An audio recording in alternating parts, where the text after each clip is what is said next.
Let's continue our P-Valley recap, a show about strippers and their survival. Strippers Autumn and Mercedes play financial dress-up, cycling through wigs and fake names like they're Erica Mena on Tubi. They hit every telex branch to withdraw a ton of money. They make a quick stop and Mercedes sneaks a visit to Derica, her biological daughter she had to give custody away to Shell. It's not the fairy tale reunion, though. Derica's seen her mom on the news acting a fool and punching grandma. Shell goes over and gives Mercedes a lecture about being a better mother. Elsewhere, Lil Murda has to meet with Keshan, assuming it's blackmail. But she's just here to talk strategy. She pulls up a world star hip-hop post that tags her and name-drops his track.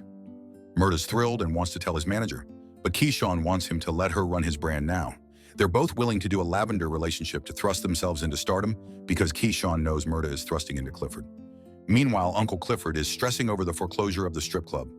Clifford heads downstairs and dances with grandmova Ernestine, who's blind but still clocks that Clifford is talking to a man. Clifford tells her about the Pink's impending doom. Turns out, before the Pink, it was Ernestine's juke joint. But Ernestine got into a lot of debt keeping it alive and passed it down to Clifford. Clifford says they might really lose the Pink this time, but Ernestine firmly says it's not an option. Murda keeps texting, all about that date, and Ernestine says they can break each other's back at her house. Elsewhere, Big L finds Duffy, who was in the middle of a Joe Blob with a random girl and not his girlfriend Gidget. Big L says he might need Oxy. Clifford saved his life before. Now it's his time to step up and save theirs. Duffy agrees to pay $5,000 for the first stash. At a salon, Clifford's getting glam when Eloise, the mayor's assistant, struts in. Turns out she used to work at the Pink, so Clifford tries to milk some insider info from her, reminding her she owes her glow-up to him. Ain't much of a glow-up. Meanwhile, Andre tries to finalize the deal with the Kyles. The two white brothers get their mixed half-brother to refill their drinks, and Corbin obeys. The deal goes downhill when Corbin says, nah. The two white brothers says they don't want anything to do with the land their father gave them because their father did the ultimate betrayal by sleeping with their maid and birthing Corbin. Wayne decides a gun will convince Corbin, and even Wyatt is caught off guard. Wayne points it at Corbin, then Andre. Corbin signs just to keep the peace. Murda visits Clifford and Ernestine. One of my commenters said they get pissed at Clifford's outfits. Murda spots a little gay boy photo, and Ernestine says Clifford came out her coochie with a lisp. Then Murda says he can top off Ernestine's joint, while Clifford wonders if he's going to get topped off tonight. Back at the Pink, the girls are hyped about Keshan's viral post until they realize she's too cozy with Murda. Suddenly, the hype cools. They ask what she'll do if Derek finds out, who is abusive. Keshan's distracted by Autumn using Mercedes' locker and confronts her. Autumn gently touches her bruise, then shows her the gun and gives her the combo to the locker, just in case. After another strong performance, Keshan asks Clifford to let her headline. Clifford laughs it off, so she pitches it as Murda Night, says they're a duo now, and together they can draw a crowd before the Pink goes away for good. Clifford watches her go back to the crowd and proudly says they taught her so well, since she used to be so demure and cutesy. At Mercedes' place, Maine drops off more IDs. Autumn asks to go to the bathroom and ends up in Tarika's bedroom. They share a quiet moment. Both lost daughters, but Mercedes still has a chance. Autumn tells her to fight for Tarika. Lord, take these mother's pain and give it to Diddy. Meanwhile, Andre updates Bill, but not with the real story. He says the Kyles couldn't come to an agreement and nudges Bill into leasing. Bill tells him to just get it done, or he's done. That night, Brittany calls Giddy. Andre proudly announces he just did something noble for Chukalissa, even if it might get him in trouble. Brittany tries to tell him how much she misses his thing-a-ling, but he hangs up. Back at the Pink, Eloise gets a glittery welcome, and it's well-deserved. She steps outside with Clifford and serves up some piping hot tea about how to block the casino. Technically, the city council doesn't need a vote to greenlight the property, but the townsfolk can stir things up with a petition for a citywide vote if they feel extra motivated. Inspired, Clifford heads to jail and bails out Patrice, Mercedes' crazy religious mom. They let Patrice know this act of generosity comes with strings attached. At sunrise, Autumn is at the mounds getting all sentimental. She rings up Andre, tells him she's better as a memory, and says goodbye as she plans on leaving Chukalissa. Elsewhere, Maine gets his ankle monitor back from Kelvin, who is built like a busted can of biscuits. As he heads out, he spots a missing person poster with Autumn's face on it and her name Haley. Later, Andre lays out the new deal for the Kyle brothers. $500,000 up front, $15,000 monthly lease, and once the casino's built, 1% of the gross. They reluctantly sign, then tell Ruffin after the council votes through on the casino. Next thing they'll do is elect a new mayor. Ruffin corners Andre for going rogue. Then Eloise interrupts with news that the Ruffin Park ribbon cutting is postponed. She turns on the TV to a news broadcast of a protest led by Patrice and Clifford. Why Clifford dressed like Jim Crow, though? Afterwards, Clifford finds Corbin all beaten up by his two brothers. Corbin calls his brothers the N-word with a hard R, and Clifford says he's too light-skinned to be using hard R. Clifford ends up banning Corbin from the pink. During rehearsal, Lil Murda has stage fright, so she makes him perform naked to get over it, and he got a power bottom's booty. Later, Sheriff Bailey shows up at the pink to deliver a notice, and they're not taking bribes today. Ruffin's cracking down hard. Emphasis on the crack. If anyone flashes a boob while serving alcohol, he'll have to shut them down. Clifford storms off, and as Bailey heads to his car, Autumn pulls up. He recognizes her from the posters. Inside, Clifford finds Mercedes and gets an earful for bailing out her trifling mother, Patrice. Clifford starts crying over losing the pink. They beg Mercedes not to make them bury the pink without their bottom bitch. So Mercedes heads to the dressing room and tells the girls she's dancing tonight. Then Autumn pulls her aside and gives her final cut. She tries to hand her more money for her gym, but Mercedes declines. "You ain't ever see me decline that type of money." While everyone's prepping, Murda leads Clifford outside for a stargazing interlude.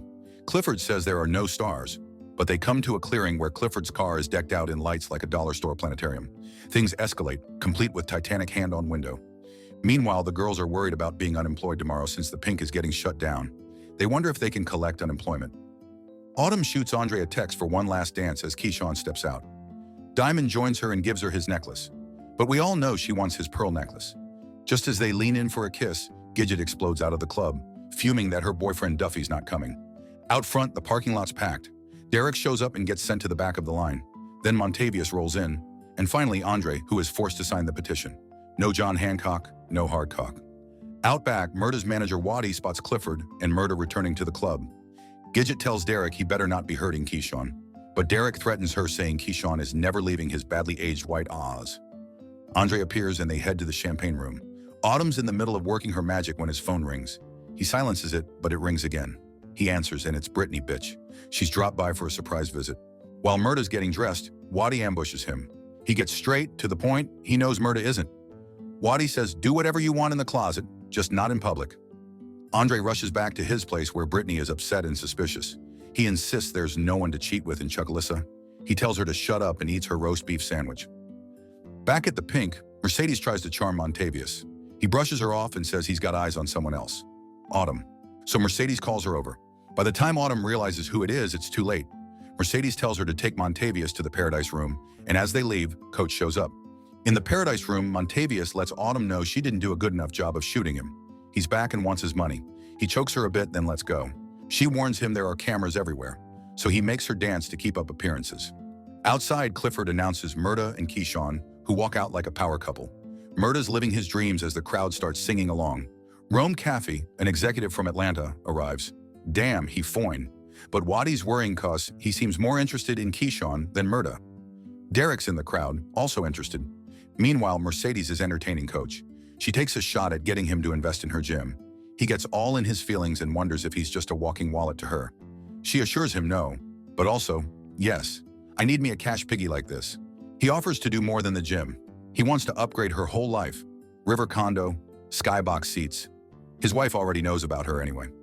After the performance, Waddy introduces Murda to Rome, who wants to talk shop with him and Keshan. Derek's yelling for Keshan. She ignores the Trumpy and follows the men. In the office, Clifford rummages through the box of confiscated contraband, ranting about how rules are being broken left and right.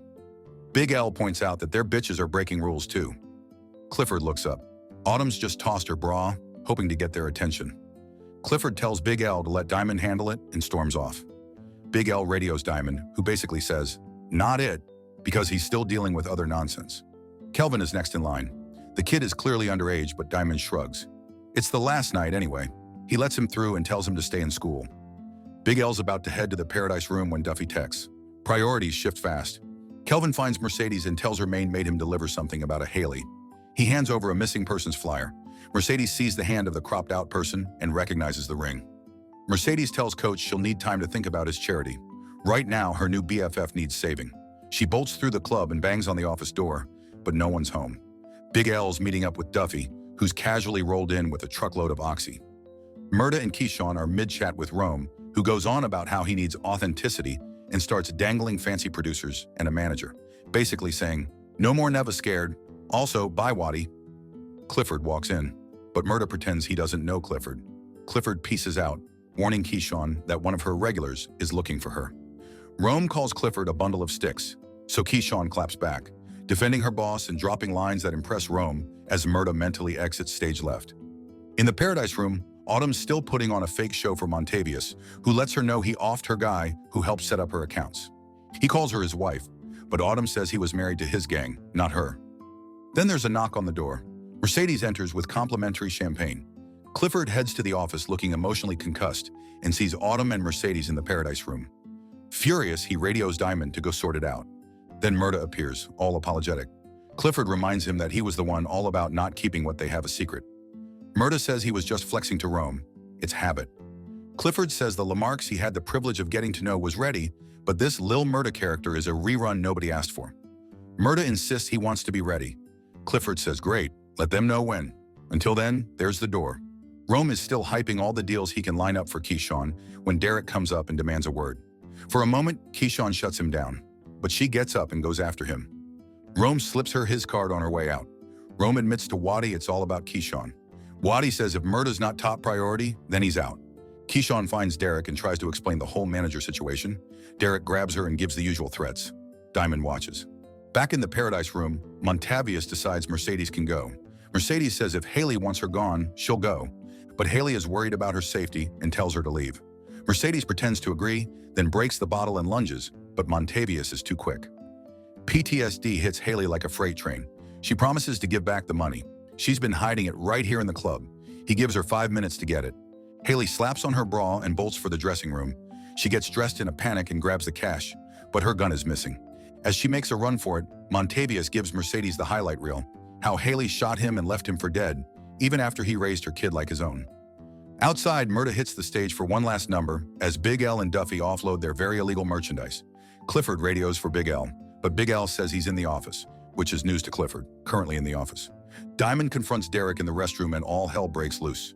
Clifford sees Montavious attacking Mercedes on the screen and radios for Diamond, but Diamond's currently in a mating contest. Clifford grabs a gun from the contraband box and bolts to the Paradise Room. Montavious tells Mercedes her 5 minutes are up. Just then, Haley bursts in with the cash. While Montavious counts it, Haley tells him he never even asked about Autumn. She's dead, drowned in the flood while running from him. He says she had it coming. Gunshots erupt as Diamond and Derek bring their WWE match to the main room. Montavious gets distracted and the girls jump him. The club descends into chaos. Gidget yells to Keshan that Diamond and Derek are throwing hands. Keshan sprints back inside. In the Paradise Room, Mercedes manages to stab Montavious, but he grabs her again, even snatch our poor girl's wig, leaving her bald-headed. Clifford storms in and fires. In the main room, Derek and Diamond are still going at it. Keshan screams for them to stop. Diamond wins the round and starts pummeling Derek. Keshan pulls a gun on him and begs him to back off. Diamond looks like she just shot him through the heart. Then another gunshot rings out. Diamond heads for the Paradise Room. 3 more gunshots ring out as he nears the door, and blood pools beneath it. The next day, Ernestine is in full mourning gear, weeping over a radio broadcast about last night's shootout. Clifford, also dressed like someone's definitely dead, joins her, and they head down to the courthouse. Meanwhile, Mercedes is crying outside Patrice's church. Patrice tells her to take her issues up with God, reminding her she's supposedly dead to her daughter. Mercedes, stand up, F your mama. At the courthouse, the Pink Girls show up dressed like a funeral parade. Mayor Ruffin arrives looking like a pumpkin and throws shade at Ernestine and Clifford. The auction begins. Andre starts bidding, flexing his wallet and telling Brittany he's capping at $200,000. Then cue the drama. A lady in white places a bid. It's Haley. Andre stares at her for a moment, and Brittany definitely notices. Haley doubles the bid to $150,000. Andre tries to play along, but she jumps straight to $200K. Andre scrambles to call Bill for permission to go higher. Ruffin slams in $215,000. Haley casually shuts it all down with a $250,000 bid. Bill finally answers the phone, but Andre hangs up. Ruffin desperately storms the podium, declaring that buyers need funds on hand. Haley marches to the front and dumps out $250,000 in cash. Auction over. Andre starts mumbling to Ruffin about the cap, like that's going to make him less mad. Ruffin storms out and Brittany tells Andre to answer his damn phone. It's Bill. Andre gets distracted, staring at Haley like she's the main character, because now she is. Brittany catches him and walks out. Clifford walks over to Haley. They shake hands and she calls them partner.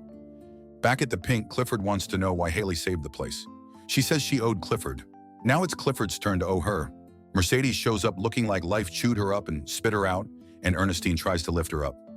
Barely hanging on, Mercedes asks if it's took care of, hinting that she was the one who offed Montavious. Clifford assures her, It's took care of.